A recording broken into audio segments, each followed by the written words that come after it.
સુગરતીતના પરમાર ફળિયામાં મકાનમાં ભગવાનના દીવા પ્રગટાવી બહાર જતા આગ લાગી જતા દોડધામ મચી ગઈ હતી. ફાયર બ્રિગેડે દોડી જઈ આગ પર કાબુ મેળવ્યો હતો. ભરૂચ તાલુકાના સુગરતીત ગામે પરમાર ફળિયામાં રહેતા સુભાષભાઈના ઘરે આજે વહેલી સવારે ભગવાન માતાજીના સ્થાનક પાસે દીપ પ્રગટાવ્યો હતો. ત્યારબાદ તેઓ પોતાના ધંધા રોજગાર અર્થે નીકળી ગયા હતા. ત્યારે દીપની જાળથી મકાનમાં આગ લાગતા મકાનમાં રહેલી સમગ્ર ઘરવખરી બળીને ખાખ થઈ ગઈ હતી.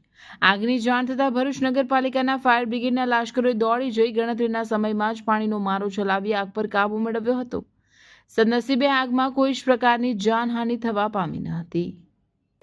નમસ્કાર.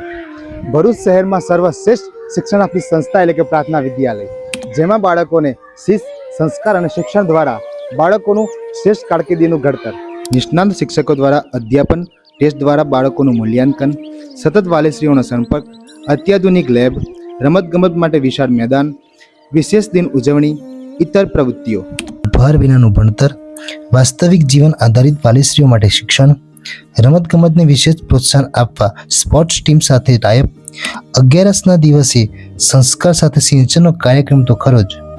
અને હા, આ વર્ષે પ્રાર્થના વિદ્યાલય વાલીશ્રીઓ માટે વિશેષતા બહાર પાડે છે. આપ એક વિદ્યાર્થીનો પ્રવેશ લાવો છો તો આપના બાળકની 25% શૈક્ષણિક ફી માફ રહેશે, અને જો આપ 2 વિદ્યાર્થીઓના પ્રવેશ લાવો છો તો આપના બાળકની 100% શૈક્ષણિક ફી માફ રહેશે.